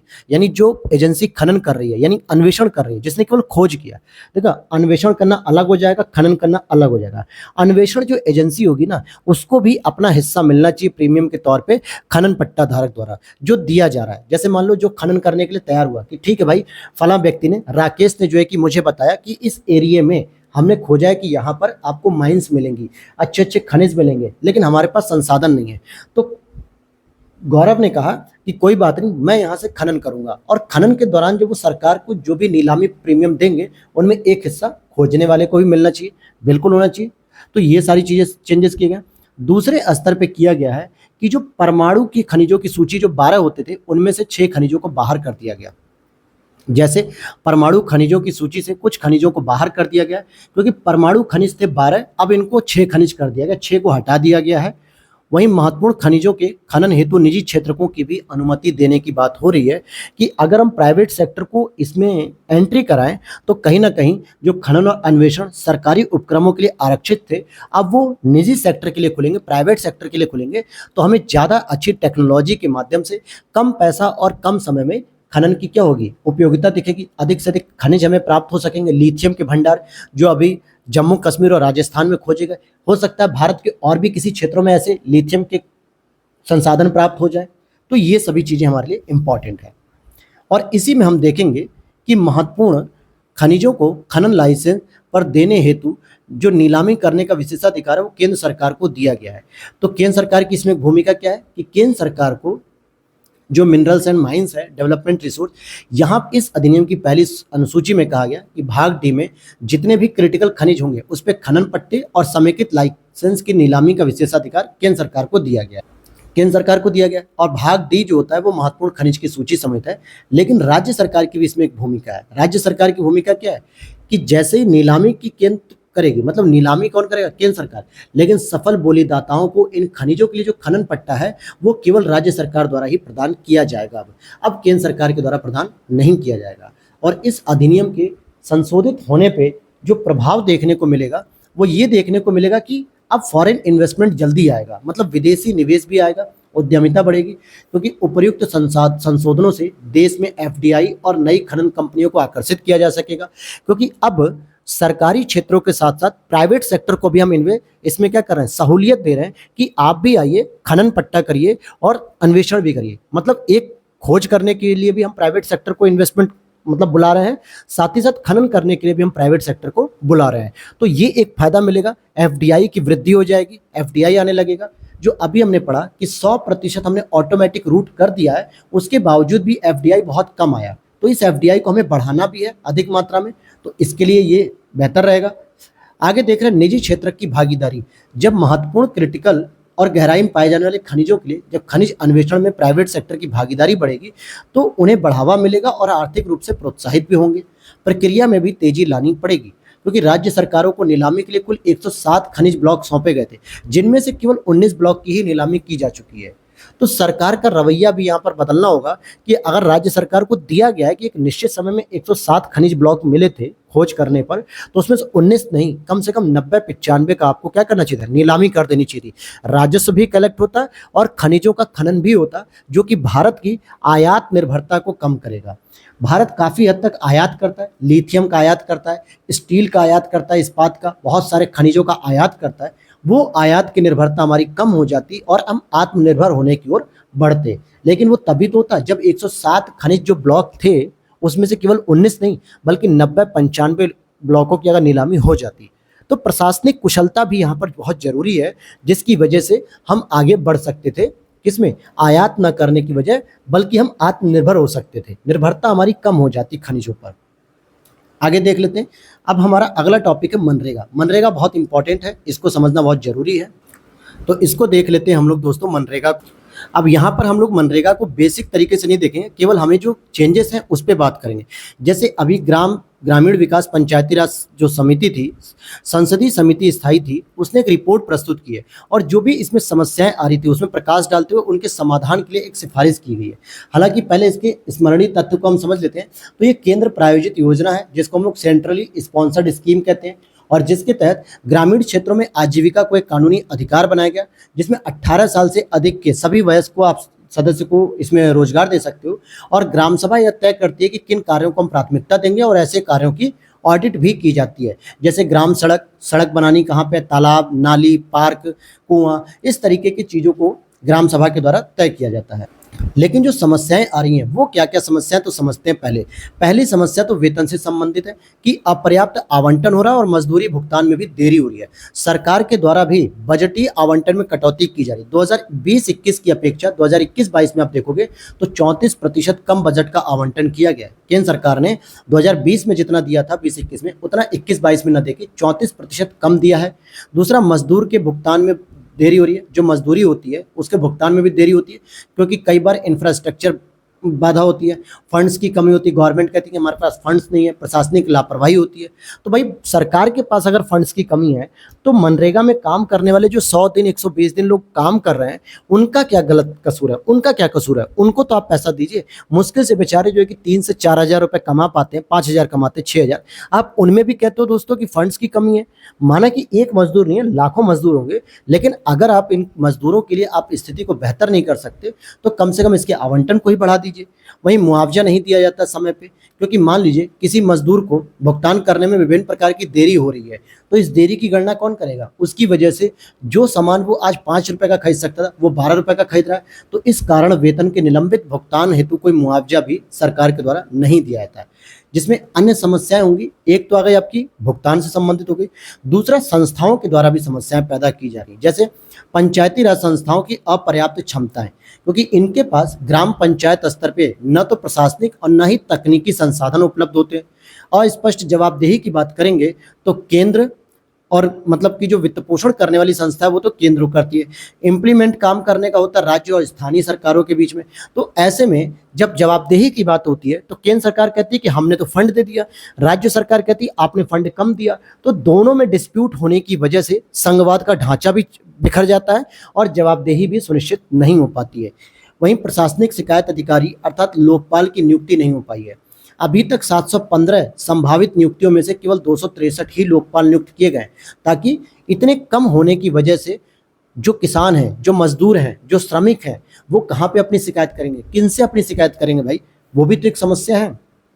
प्रणालीगत की बात करेंगे तो सीपीआई एएल, एएल का मतलब होता है एग्रीकल्चर लेबर के आधार पे मजदूरी निर्धारण से संबंधित समस्या, क्योंकि कई बार सरकार क्या करती है कि इनकी जो मजदूरी तय करती है वो एग्रीकल्चर लेबर के रूप में तय करती है, जबकि मनरेगा में काम करने वाले जो श्रमिक होते हैं वो कोई भी खेती किसानी का काम नहीं करते, बल्कि कहीं पे मिट्टी खोद के नाली बनाना होता है, कहीं मिट्टी खोद के सड़क बनानी होती है, कहीं कुआं बनाना होता है, कहीं पार्क को सही करना होता है, कहीं लाइट की व्यवस्था करनी होती है। तो जब वो किसानी का काम कर ही नहीं रहे, खेती किसानी का काम नहीं कर रहे हैं, तो आप उनको खेती किसानी के आधार पर मजदूरी क्यों दे रहे हो? पहली समस्या। दूसरा, न्यूनतम मजदूरी को उपभोक्ता मूल्य सूचकांक ग्रामीण मजदूर के अनुसार निर्धारित किया जाना चाहिए, जो आप करते नहीं हो, क्योंकि ग्रामीण मजदूर की जो मजदूरी होती है वो अलग स्तर की होती है, शहरी मजदूर के कंपैरिजन में होती है। लेकिन कृषिगत मजदूरी का स्तर और भी नीचे होता है। जॉब कार्ड बनने से संबंधित जो भ्रष्टाचार चलता है, क्योंकि जॉब कार्ड कौन बनाता है? क्षेत्रीय स्तर पर ग्राम प्रधान बनाता है। उस व्यक्ति का जॉब कार्ड बार बार बनता है जिस व्यक्ति ने काम कर लिया ऑलरेडी, मनरेगा में कई बार किया, उसे बार बार उसे काम दिया जाता है, और जिसके तहत प्रधान क्या करता है, उससे पूरी पूंजी जितना भी उसकी इनकम होती है उसमें से कुछ प्रतिशत ले लेता है, किसी भी नए व्यक्ति को उसमें शामिल नहीं करता है। तो जॉब कार्ड से संबंधित जो भ्रष्टाचार है।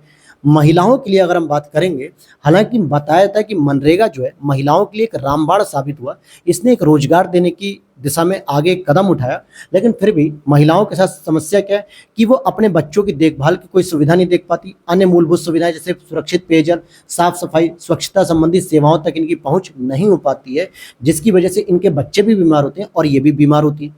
साथ ही जागरूकताओं की भी कमी देखने को मिलती है महिलाओं में। तो इन सभी में समस्याओं में सुधार करने के लिए सरकारी जो प्रयास किए जा रहे हैं, सबसे पहले क्या था, डिजिटल चीज़ें बढ़ाई जा रही हैं, जिसको कहा जाता है डिजिटाइजेशन।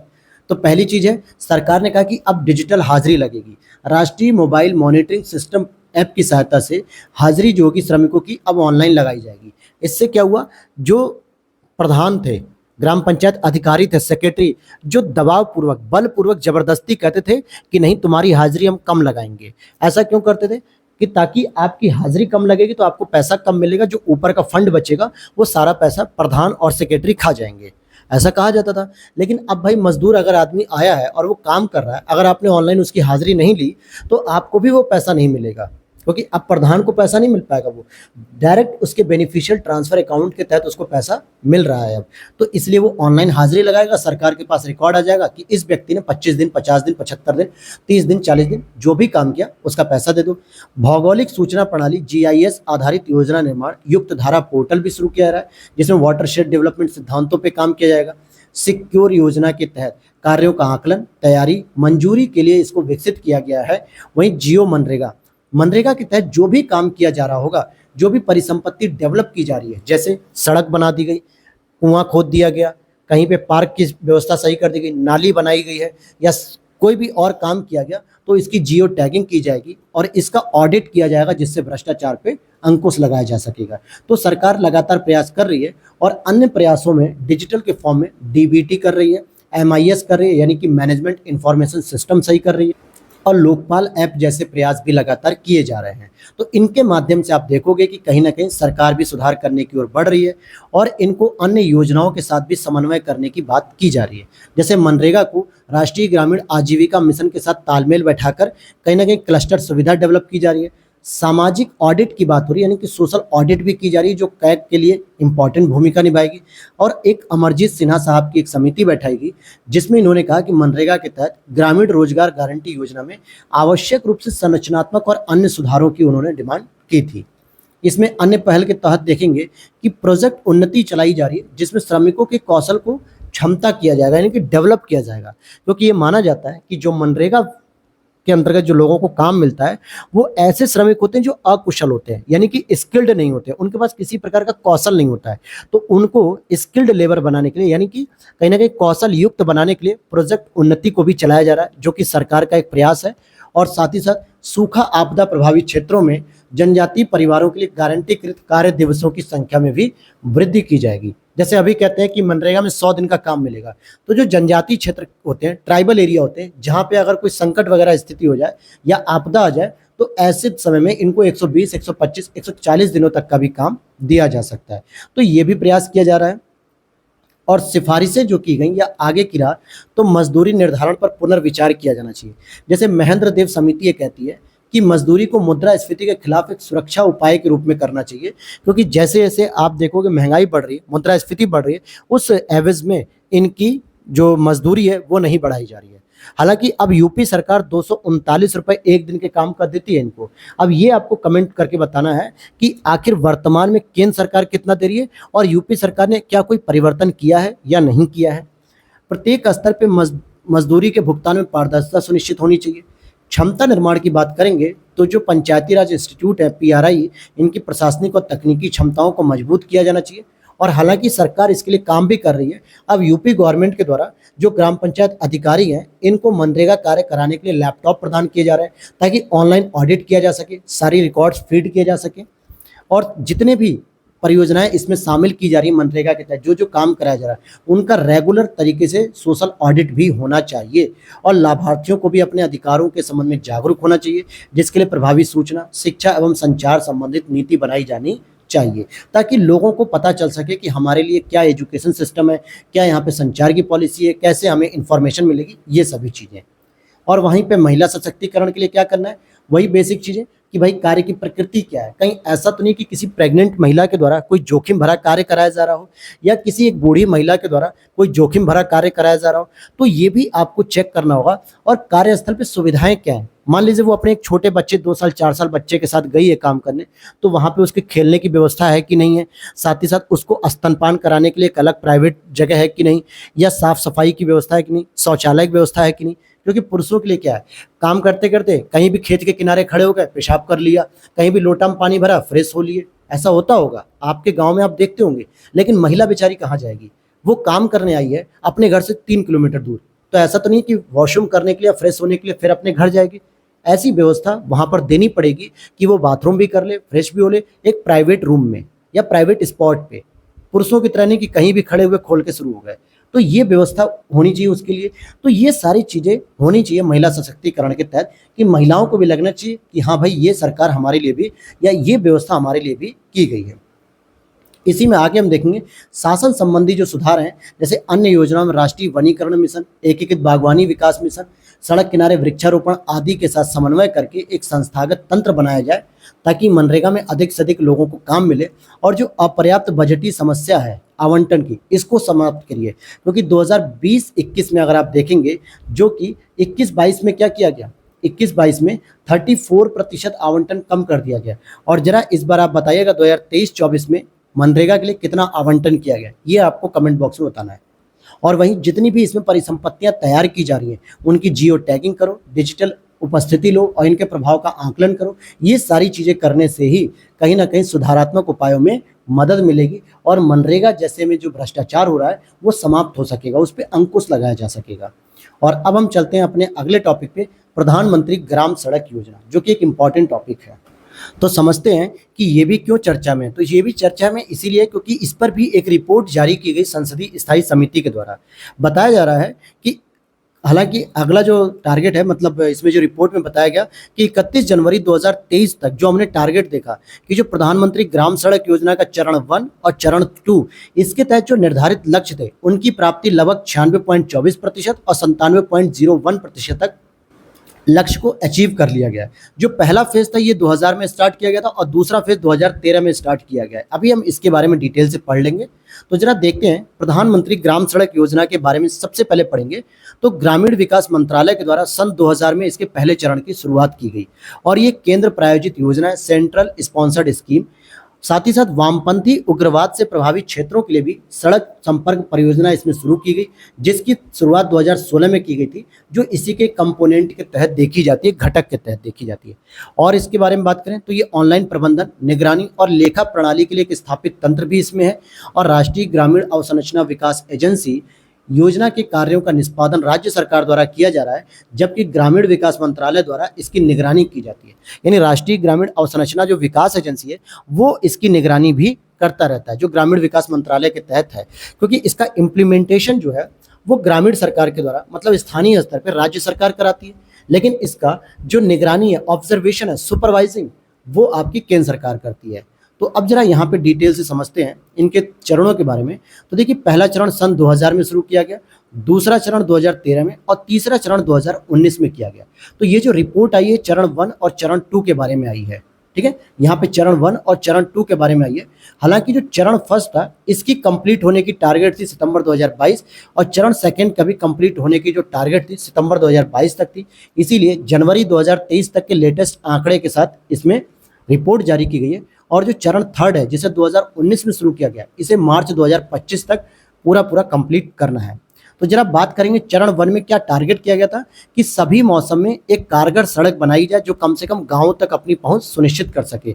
अब ऐसा ना हो कि बारिश के मौसम में गांव तक जाते जाते क्या होता है, सारी गाड़ियां पंचर हो गई, नेताजी जा रहे हैं, विधायक जी जा रहे हैं वोट मांगने, गाड़ी पंचर हो गई क्योंकि मिट्टी पड़ी हुई है या बजरी पड़ी हुई है जिसपे गाड़ी स्लिप कर जा रही है, बारिश के समय पानी भर गया है रोडों पर। तो ये स्थिति खराब जो है उसको सुधारना है कि कारगर सड़क बनाई जाए। और जिसके तहत जब सेकंड फेज शुरू किया गया तो इसमें कहा गया कि ये सारे काम किए जाएंगे, 50,000 किलोमीटर की कम से कम सड़क बनाई जाए। और 2019 में टारगेट रखा गया कि 1,25,000 किलोमीटर की सड़कें बनाई जाएंगी और जिनको ग्रामीण कृषि बाजार, मतलब उच्चतर माध्यमिक विद्यालय और अस्पताल, इन सभी से कनेक्ट किया जाएगा कि ताकि बच्चे स्कूल भी जा सकें अच्छी सड़क का प्रयोग करके, अस्पताल भी जा सकें इमरजेंसी में। ऐसा नहीं है कि पेशेंट की स्थिति खराब है, मरीज की हालत खराब है और जिस एम्बुलेंस या जिस गाड़ी में हम लेकर जा रहे हैं वो खुद ही 50 गड्ढों से होकर गुजर रही है, खुद ही नाली कीचड़ों से होकर गुजर रही है। ऐसे में मरीज आधा मर जाएगा उसी एम्बुलेंस में। तो ये सारी समस्याएं भी दूर करनी है। लेकिन प्रधानमंत्री ग्राम सड़क योजना को लागू करने से संबंधित कुछ विवाद हैं। क्या क्या विवाद है दोस्तों? तो पहला है कि आवंटित धनराशि खर्च नहीं की गई। 2023 तक आवंटित धनराशि में से लगभग 6,800 करोड़ रुपए अभी तक खर्च ही नहीं हुए। तो ये भी एक समस्या है कि जब बजट में सरकार आपको पैसा दे रही है तो कम से कम उसका पूरा यूज तो करो। गांव गांव तक शहर बन जाएंगे, मतलब गांव गांव तक सड़कें अच्छी हो जाएंगी। मैंने पश्चिमी यूपी को देखा है, शामली, बागपत, मुजफ्फरनगर, सहारनपुर, गाजियाबाद, यहाँ पर अगर आप देखोगे गांव में भी पक्की पक्की रोडें हैं, मतलब पूरी पक्की रोड है। जो कि आपके पूर्वी यूपी में, बिहार में गांव में खड़ंजे देखने को मिलते हैं, कच्ची सड़कें देखने को मिलती है। मैं बिहार भी घुमा हूँ, पूर्वी यूपी भी घुमा हूँ, हर जगह मैंने ऑब्जर्व किया है कि ये परिवर्तन देखने को मिलता है, पश्चिमी यूपी वर्सेज पूर्वी यूपी। तो ये डिफ्रेंशिएट है जिसको कम करना होगा। 6800 करोड़ रुपए का अगर आपने यूज नहीं किया तो जाहिर सी बात है वो क्षेत्र वंचित होगा जहां पे सड़क की वाकई आवश्यकता थी। दूसरा मुद्दा भूमि अधिग्रहण से संबंधित समस्या है। अब गांव तक अगर हमें सड़कें लेके जानी है तो न जाने कितने किसानों के खेत आएंगे, कितने किसानों की चकबंदी आएगी, तो इनसे भी निपटना पड़ता है। और इस पर भी एक रिपोर्ट जारी की गई कि टोटल 11 राज्यों में 372 परियोजनाओं को भूमि की उपलब्धता या भूमि विवाद के कारण बंद करना पड़ गया क्योंकि उस पर कोई सॉल्यूशन ही नहीं निकला।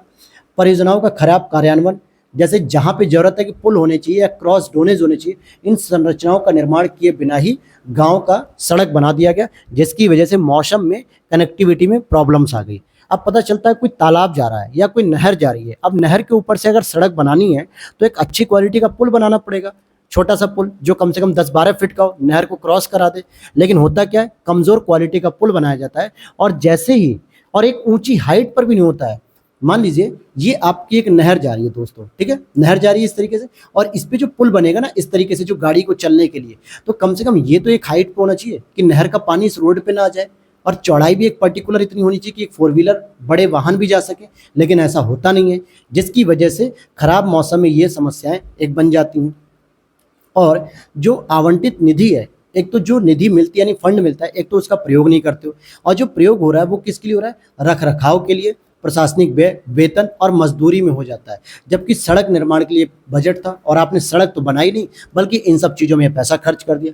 गुणवत्ता नियंत्रण, निगरानी और मूल्यांकन में भी अनियमितताएं देखी गई हैं कि क्षेत्रीय प्रयोगशाला की स्थापना नहीं हुई, उपकरणों की अनुपलब्धता, प्रशासनिक जनशक्ति की तैनाती न होना, ये सभी चीज़ें। और ऐसे में जब ये सड़क बनाई जा रही थी तो कई बार ऐसा देखा गया है कि सड़कों के निर्माण में अधिक भार ढोने वाले वाहनों के आवागमन को भी ध्यान में नहीं रखा गया, जिससे ग्रामीण सड़कों को भारी क्षति पहुंचा रहे हैं। अब पता चला कि कोई व्यक्ति है गांव का जो अपनी एक फोर व्हीलर है या उसकी ट्रैक्टर ट्रॉली है या ट्रक है, उसमें अपने सामान को भर के ला रहा है। पता चला गांव की सड़क इतनी कमजोर थी कि वो धंस गई। बारिश के समय इतना पानी मिल गया उस सड़क को, इतना पानी हो गया वहां पे कि वो रोड ही धंस गई, यानी नीचे खसक गई। तो क्या फायदा है ऐसी रोड का? तो ये भी एक देखने की समस्या है। अब इसी को निपटाने के लिए आगे की कुछ राह बनाई गई है कि स्टाफ प्रशिक्षण और उनका ट्रांसफर किया जाए, यानी जो उत्तरदायी कर्मचारी हैं उनको प्रणाली के अलग अलग मॉड्यूल के तहत समय समय पर ट्रेनिंग दी जानी चाहिए, जिसको हम लोग क्या कहते हैं, इन सर्विस ट्रेनिंग, यानी कि अगर आप सर्विस में हैं तो इस समय भी आपको ट्रेनिंग देते रहने चाहिए। राज्य द्वारा OMMAS पर जानकारी को अपडेट करना चाहिए ताकि किसी प्रकार की अगर कोई जानकारी हमें चाहिए तो यहाँ से मिल जाए ऑनलाइन मॉडल पे। कार्यान्वयन एजेंसी, राज्यों में पर्याप्त संख्या में कार्यान्वयन एजेंसियों को स्थापित किया जाना चाहिए ताकि इनका इम्प्लीमेंट बेहतर किया जा सके। और हितधारकों से परामर्श करिए, भाई जो भी आपको मैनेजमेंट की सिस्टम देता है, कच्चे माल की उपलब्धता कराता है, प्रशासनिक मंजूरी होती है, इन सभी से आपको परामर्श करना पड़ेगा। प्राथमिकता के आधार पर समाधान निकल सकते हैं फिर। और गुणवत्ता नियंत्रण प्रणाली की भी बात यहाँ पर की जा रही है, जिसमें कहा जा रहा है कि अब इसमें जो भी सड़क बनाई जाएगी उनकी जो मोटाई होगी वो 20 मिलीमीटर से बढ़ा के 30 मिलीमीटर। जैसे आप देखोगे कि सड़क को जब जमीन से ऊपर की ओर बनाया जाता है तो उसकी मोटाई भी चेक की जाती है कि वो कितनी मोटी सड़क बनाई गई है। ऐसा तो नहीं कि एक पतली सी लेयर बिछा के बस कोलतार लगा के उस पर जो है कि रोलर चलवा दिया गया, या इतनी मोटी तो हो कम से कम, अगर उस पर हैवी वाहन आए तो वो धंसे ना रोड। तो इसकी मोटाई की भी एक जो रेंज होती है उसको भी बदला गया है। वहीं अन्य कार्यों में आवंटित निधि के उपयोग को रोकिए, आप अन्य कार्य में मत प्रयोग करिए, बल्कि जो धनराशि आपको सड़क बनाने के लिए दी गई आप उसी में केवल प्रयोग करिए। और भूमि डिजिटलीकरण कार्यक्रम को भी पूरा करिए, जिसमें स्वामित्व जैसी योजनाओं के माध्यम से पूरा लैंड रिकॉर्ड इकट्ठा करिए और जहाँ जहाँ पे जिसकी ज़मीन है उसको मुआवजा दीजिए और सड़क निर्माण को प्रभावी ढंग से क्रियान्वित किया जाए। तो ये आपका था प्रधानमंत्री ग्रामीण सड़क योजना, जिसमें क्या क्या प्रॉब्लम्स आ सकती हैं, कैसे हमने उन समस्याओं से निपटने के लिए सरकारी प्रयासों को देखा, आगे की राह क्या क्या हो सकती है, ये सभी चीज़ों को समझा। और आज का हमारा लास्ट टॉपिक होगा नाबार्ड, जहाँ से प्रश्न बहुत बनेंगे आपको। तो चलिए शुरू करते हैं अपने आज के आखिरी टॉपिक को, नाबार्ड को अब हम लोग पढ़ेंगे। तो सबसे पहले केंद्रीय गृह मंत्री ने कहा है कि नाबार्ड ने भारत में ग्रामीण अर्थव्यवस्था के लिए एक रीढ़ की हड्डी का काम किया है। अर्थात कि ये बताया जा रहा है कि नाबार्ड ने बहुत ही उल्लेखनीय योगदान दिया है ग्रामीण अर्थव्यवस्था को सुचारू रूप से चलाने के लिए। इसकी भूमिका की बात करेंगे तो इसका जो उद्देश्य था, एकीकृत ग्रामीण विकास को बढ़ावा देना और लक्ष्य उन्मुख पहलों को सहायता देना, जिससे समावेशी ग्रामीण भारत का निर्माण किया जा सके। जिसमें निम्नलिखित प्रयास करते हैं कि प्रोत्साहन और विकास, जैसे ग्रामीण अवसंरचना विकास निधि, इसके तहत लगभग 5 लाख करोड़ रुपए स्वीकृत किए गए और इसको नाबार्ड के द्वारा ही संचालित किया जा रहा है। अर्थात इसको RIDF जिसे हम कहते हैं, रूरल इंफ्रास्ट्रक्चर डेवलपमेंट फंड, जो है इसको नाबार्ड के तहत ही स्वीकार किया गया, इसी के द्वारा सृजित किया गया और 5 लाख करोड़ रुपए तक इसको स्वीकृत किए जा चुके हैं। तो कहीं ना कहीं ग्रामीण अवसंरचना में परिवर्तन भी किया गया। वहीं वाटरशेड विकास निधि और जनजातीय विकास निधि, आजीविका हेतु अन्य प्रोग्राम शुरू किए गए, जिसमें एक वार्डी मॉडल जो है जनजातीय जनसंख्याओं की आजीविका के लिए संबंधित है। और अगर हम बात करेंगे पुनर्वित्तीयन, पिछले 42 वर्षों में नाबार्ड ने लगभग 20 लाख करोड़ रुपए से अधिक का भी पुनर्वित्त किया है। पुनर्वित्त क्या होता है दोस्तों? मौजूदा ऋण को चुकाने के लिए नया ऋण लेना पुनर्वित्त कहलाता है। अब जैसे कोई किसान है, उसे अपने जो वर्तमान में ऋण चल रहा था, मान लीजिए उसने बैंक से 10 लाख रुपए का लोन लिया और अभी तक उसने 7 लाख रुपए लोन चुका दिया, लेकिन 3 लाख रुपए उसे और चुकाने, जो कि अब उसकी स्थिति ऐसी हो गई कि कोविड के दौरान उसकी स्थिति खराब हो गई और अब वो 3 लाख रुपए नहीं चुका पा रहा है। तो उसने क्या किया, तुरंत नाबार्ड के पास जो भी संस्थाओं, डायरेक्ट नाबार्ड से पैसा नहीं मिलता है, नाबार्ड छोटी छोटी संस्थाओं को बांटता है जो ग्रामीण विकास से संबंधित है। अभी हम उसके बारे में भी आगे बात करेंगे। तो उनके माध्यम से पैसा पहुंचाता है और किसान उनसे लोन ले लेता है। 5 लाख रुपए कि भाई चलो 3 लाख रुपए को निपटारा करना है, तो हम 5 लाख रुपए और लोन ले लेते हैं इन 3 लाख रुपए का निपटान करने के लिए। तो इसी को कहते हैं ऋण को चुकाने के लिए जो दोबारा नया ऋण लिया जाता है उसे हम पुनर्वित्त कहते हैं। और ऐसे ग्रामीण वित्तीय संस्थाओं को भी मजबूत बनाया गया है। जैसे 8 लाख करोड़ रुपए से अधिक ग्रामीण अर्थव्यवस्था में निवेश किया गया, क्योंकि नाबार्ड ग्रामीण सहकारी बैंकों, क्षेत्रीय ग्रामीण बैंकों का निरीक्षण करता है, क्योंकि यही तो संस्थाएं हैं जो किसानों को क्या करती है, सीधे लोन दे पाती हैं। और नाबार्ड के अतिरिक्त कुछ वित्तीय संस्थाएं भी हैं, जैसे वाणिज्यिक बैंक, आरआरबी रूरल जो होता है ना, रीजनल रूरल बैंक, सहकारी समितियां, स्मॉल फाइनेंस बैंक जो होते हैं, लघु वित्त बैंक, गैर वित्तीय बैंकिंग कंपनी, सूक्ष्म वित्त संस्थान, स्वदेशी बैंकर, ये सभी इसमें शामिल हैं जो कहीं ना कहीं ग्रामीण ऋण वितरण प्रणाली का एक योगदान करती हैं, ग्रामीण स्तर पर ऋण उपलब्ध कराती हैं और नाबार्ड के जो लक्ष्य हैं, भारत सरकार के जो लक्ष्य हैं, उनको पूरा करने में मदद करते हैं। तो आगे बढ़ने से पहले हम जरा नाबार्ड के बारे में जान लेते हैं दोस्तों, क्योंकि यहाँ से प्रश्न बन सकता है। तो नाबार्ड की अगर मैं बात करूँ तो ये सांविधिक निकाय है और इसकी स्थापना 1982 में बी शिवरामन समिति के तहत की गई थी, इनकी सिफारिश पे, और एक एक्ट बनाया गया था, नाबार्ड अधिनियम, राष्ट्रीय कृषि ग्रामीण विकास बैंक जिसको हम नाबार्ड कहते हैं, 1981 अधिनियम बना, जिसके तहत 1982 में इसकी स्थापना हुई। और इसको जो कार्य सौंपे गए थे, कृषि ऋण से संबंधित आरबीआई के कार्य और तत्कालीन कृषि पुनर्वित्त और विकास निगम के पुनर्वित्त संबंधी कार्य। ये मुख्यतः वित्त मंत्रालय के तहत प्रशासित होता है और पूर्णतः भारत सरकार के स्वामित्व में आता है। विजन क्या है कि ग्रामीण समृद्धि को बढ़ावा दिया जाए, जिसके तहत इसके कुछ मिशन है कि सहभागी वित्तीय गैर वित्तीय हस्तक्षेप के माध्यम से संधारणी और न्याय संगत कृषि ग्रामीण को विकास को बढ़ावा दिया जाए। हालांकि ये कुछ ऐसे भी कार्य करता है जो गैर ऋण संबंधी कार्य होते हैं, जैसे क्षेत्रीय ग्रामीण बैंकों और सहकारी बैंकों के वित्तीय समावेशन के प्रयासों का समर्थन भी करता है ये, ठीक है, नैतिक दबाव बनाता है, आजीविका के अवसरों और सूक्ष्म उद्यमों को बढ़ावा देता है, अनुसंधान और विकास, ग्रामीण नवाचार आदि का समर्थन भी करता है। और ऋण संबंधी कार्य में ग्रामीण क्षेत्रों में ऋण देने वाली संस्था को पुनर्वित्त उपलब्ध कराना है, यानी कि जो भी संस्था है, चाहे वो रीजनल रूरल बैंक हो जो ग्रामीण स्तर की बैंक होती है, सूक्ष्म संस्थाएं होती हैं, सूक्ष्म लघु संस्थाएं, माइक्रो फाइनेंस इंस्टीट्यूट जिसे हम कहेंगे, इन सभी को, जो कि एक गांव में लोगों को क्या करती हैं, लोन प्रदान करती हैं, तो इनके पास पैसा कौन देता है, नाबार्ड देता है कि आप जाइए गांव में लोगों को सस्ते दरों पे लोन दीजिए ताकि ग्रामीण अर्थव्यवस्था में विकास देखा जाए। जैसे कृषि, लघु उद्योग, कुटीर उद्योग, ग्रामोद्योग, हस्तशिल्प और अन्य ग्रामीण शिल्प के प्रचार विकास के लिए देती हैं। साथ ही साथ सहकारी समिति, किसान उत्पादक संगठन, फार्मर प्रोडक्शन जो होते हैं ना, प्रोड्यूस ऑर्गेनाइजेशन, प्राथमिक कृषि ऋण समिति जिसको हम पैक्स कहते हैं, इसी तरह के संस्थानों को ऋण भी उपलब्ध कराते हैं। तो ये एक अच्छा कार्य होता है यहाँ से।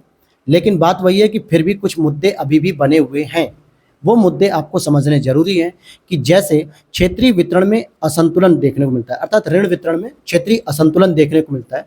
ऐसा बताया था कि 2020-21 में जो कृषि के लिए ऋण वितरण किया गया वो दक्षिणी क्षेत्र को ज़्यादा किया गया, दक्षिण भारत में लगभग 45.9 यानी कि लगभग 46%, जबकि उत्तरी भारत में 17% और पूर्वोत्तर भारत में केवल 9.5%। तो भाई क्षेत्रीय आधार पर आप इस तरीके का असंतुलन अगर रहेगा तो ग्रामीण विकास एक तरफ तो हो जाएगा, दूसरी तरफ नहीं हो पाएगा।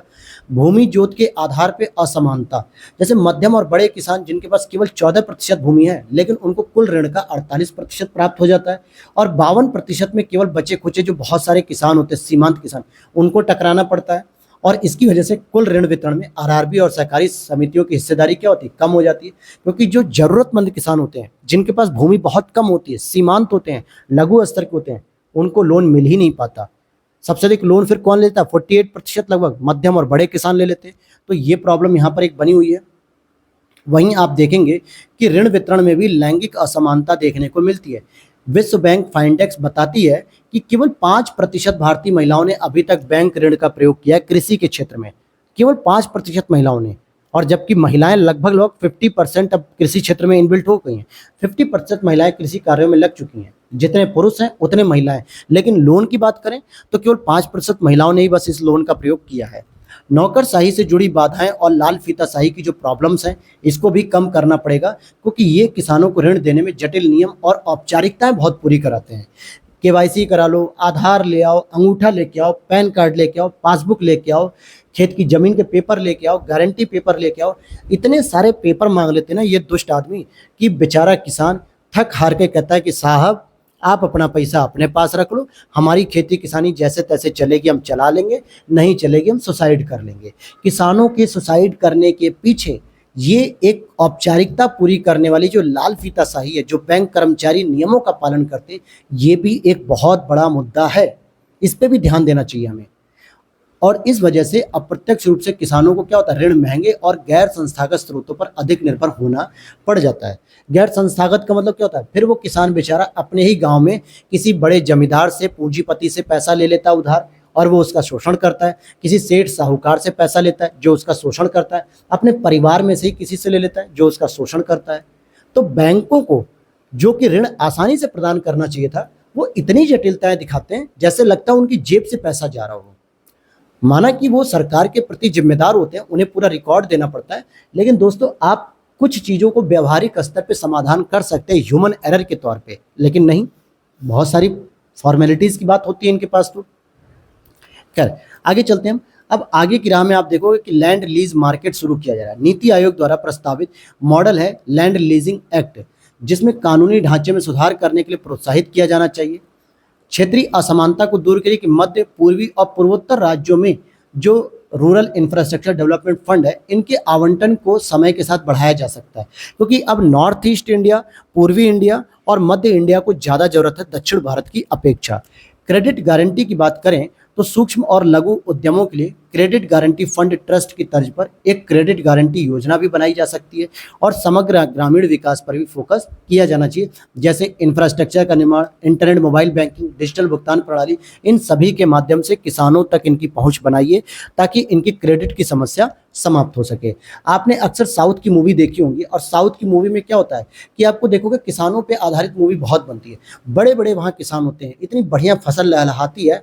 हालांकि अच्छी बात है, फसल का पैदा होना बहुत अच्छी बात है, लेकिन आप ये भी तो देखो, उत्तर भारत में भी तो फसलों की पैदावार होनी जरूरत है। उत्तर भारत में भी तो बहुत अधिक मात्रा में जनसंख्या रहती है। आप बड़े राज्य देख लो, उत्तर प्रदेश हो गया, एमपी हो गया, बिहार हो गया, ये सब बड़े जनसंख्या वाले राज्य हैं, लेकिन यहीं पर आप प्रोडक्शन के रूप में कोई लोन ही नहीं है, कोई पैदावार हो ही नहीं पाती है। तो ये सब चीज़ें आपको क्षेत्रीय असमानताओं को समाप्त करना होगा। हालांकि ग्रामीण क्षेत्रों में ऋण प्रदान करने के लिए कुछ पहले भी चलाई गई, जैसे लीड बैंक योजना है।